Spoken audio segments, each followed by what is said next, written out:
From its birth, film has served many purposes: to communicate, to inform, and to inspire. Film combines image, sound, and story, and together, these components can create powerful, emotional experiences, or can just be entertainment.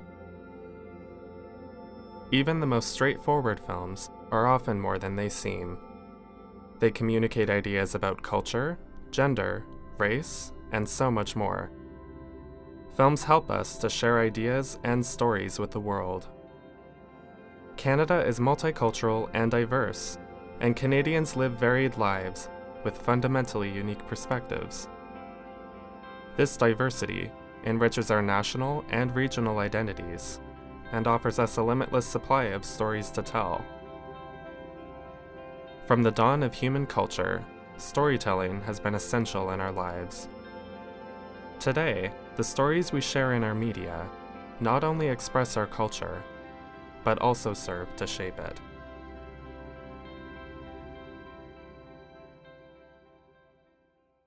While Canadian cinema continues to explore its identity through film, it has often struggled to compete with the neighboring American film industry.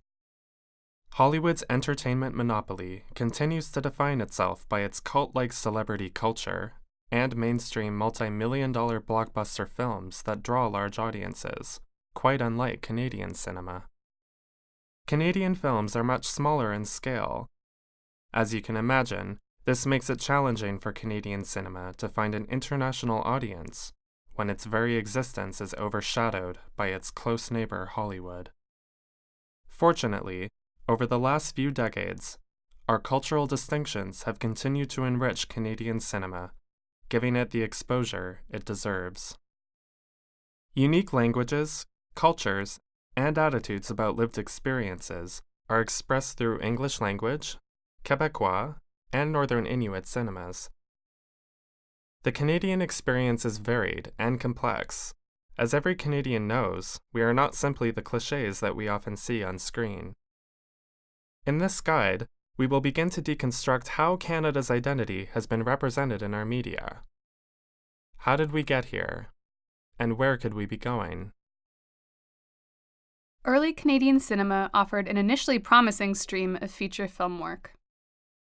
The first Canadian feature film, Evangeline, was produced in 1913, followed by several World War I propaganda films, and a few more feature films about Mounties and our friendly Great White North. One famous film, directed by Ernie Shipman, Back to God's Country, shocked, titillated, and drew huge audiences by combining nature scenery with a scantily clad female lead. The film was also written and co-produced by its lead Nell Shipman, an important female pioneer in the Canadian and American film industries. However, despite early success, foreign interests, namely the American industry, began to integrate themselves into early Canadian movie theaters. American interests began to capitalize on the wealth of opportunities that Canadian movie resources provided, and as a result, these movie theaters were bought out, and for a brief time, the Canadian film industry began to die. Our Canadian talent started to migrate to America. One of the first movie stars, Canadian Mary Pickford, became known as America's sweetheart in the 1910s and 20s. Another Hollywood migrant, Quebec-born Max Sennett, was the pioneer and director of highly successful slapstick comedies such as the Keystone Cop series.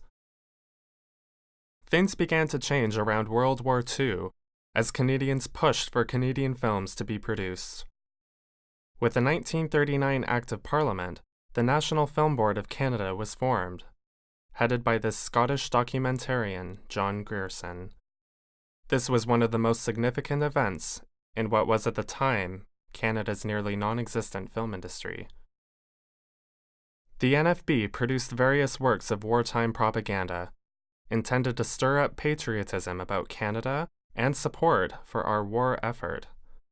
The kind of Canadian identity presented by these films primarily reflected the importance of British values and culture. Films such as Churchill's Island were produced by the NFB, That film was about Britain and the British resolve standing nobly against Nazi Germany.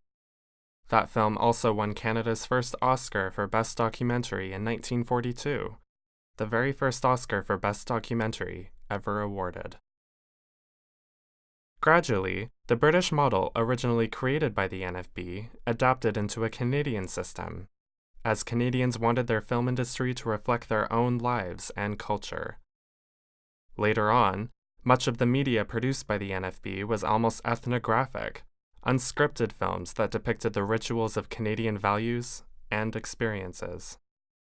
These kinds of representations aimed to capture Canadian experiences, creating the perception of a shared national identity over vast and diverse lands. We wanted to show Canada to ourselves and the world. Canadian cinema encompasses a great variety of styles, methods, and aesthetic approaches, from animation to avant-garde to drama.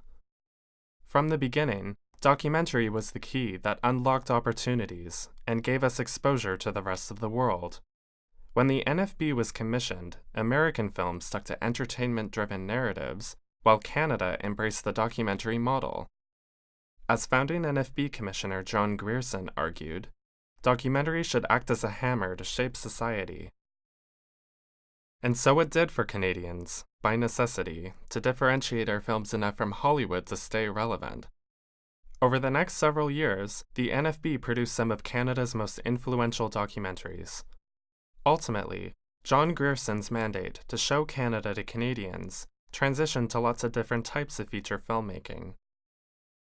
The tradition of documentary and its technical methods influenced the realist approach to feature filmmaking. These small, realist films continue to populate our cinema today, as does a huge variety of original Canadian content, in large part due to government support. Created in 1968 by an Act of Parliament, the Canadian Radio, Television and Telecommunication Commission, or the CRTC, is a public regulatory agency overseeing broadcasting in Canada. It mandates that television and radio must air a certain percentage of content that is at least partially created by Canadians, and of Canadian culture or recognition. Fortunately, government bodies such as Telefilm Canada and the CBC also provide Canadian filmmakers with funding and distribution opportunities for Canadian content. Some of North America's most established and recognized film festivals, such as the Toronto and Vancouver International Film Festivals, give many Canadian films lives of their own. Technology continues to evolve rapidly, making it possible for diverse groups to gain exposure through online multimedia platforms. Groups like Asuma TV encourage the distribution of multicultural and Indigenous content accessible beyond Canada. Hollywood also produces films in Vancouver and Toronto, providing Canadians with work and American producers with cheaper costs. On one hand, this offers exciting opportunities for local Canadian talent to stay employed and use their skills.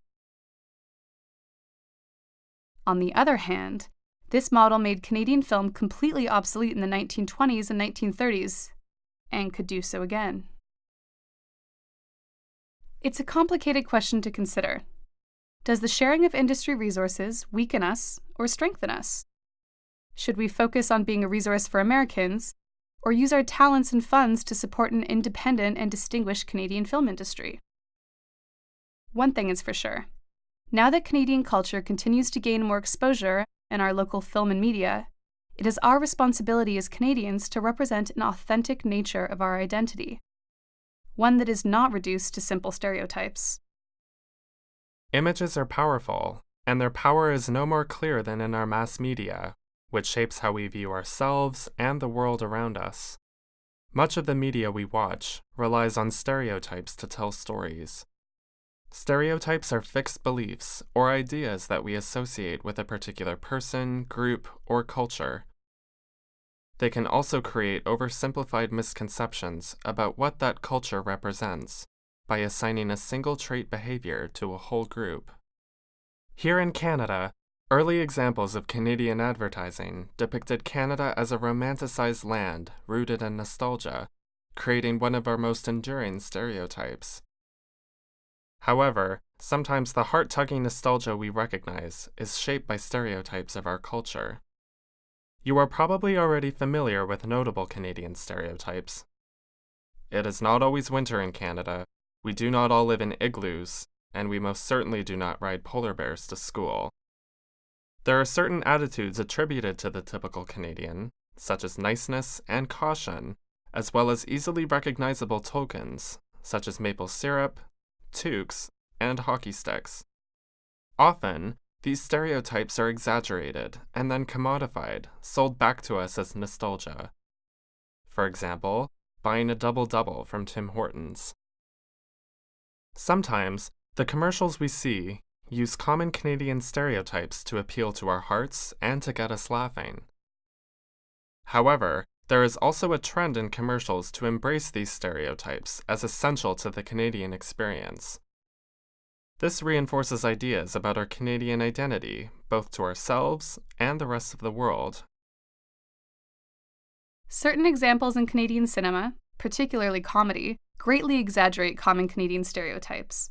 For example, one of Canada's most famous comedy shows, The Great White North, was originally conceived by CBC as a comedy sketch to mock Canadian stereotypes in the media. This resonated so much with Canadian audiences that it turned into a popular TV show. The show features two dim-witted, beer-drinking brothers, Bob and Doug Mackenzie, who comment on Canadian life and culture. They target stereotypes we are already familiar with, such as permanently wearing winter clothing, using "a" all the time, and calling each other hoser. This stereotype, the hoser, or the working class man, also served as a prime target for the Trailer Park Boys. This popular TV series uses mockumentary format to comically portray the activities and values of three unpretentious white underclass males. The extreme degree to which these TV shows exaggerate stereotypes could be seen as critical, but does exaggeration really offer a critique? Does seeing the same stereotypes over and over serve to reinforce them, or encourage us to question them? In this guide, we have started to explore how our identity has been constructed in the Canadian media. Ultimately, we want to ask, if these stereotypes don't represent us and our identity, then who are we really? Are these stereotypes important to embrace for the sake of our Canadian identity?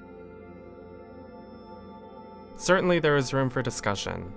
Canadian filmmakers from across the country, and from various cultures and languages, are exploring these questions in their work every day. How do we represent ourselves? How exactly are we different from our American neighbors? Is there even a Canadian culture?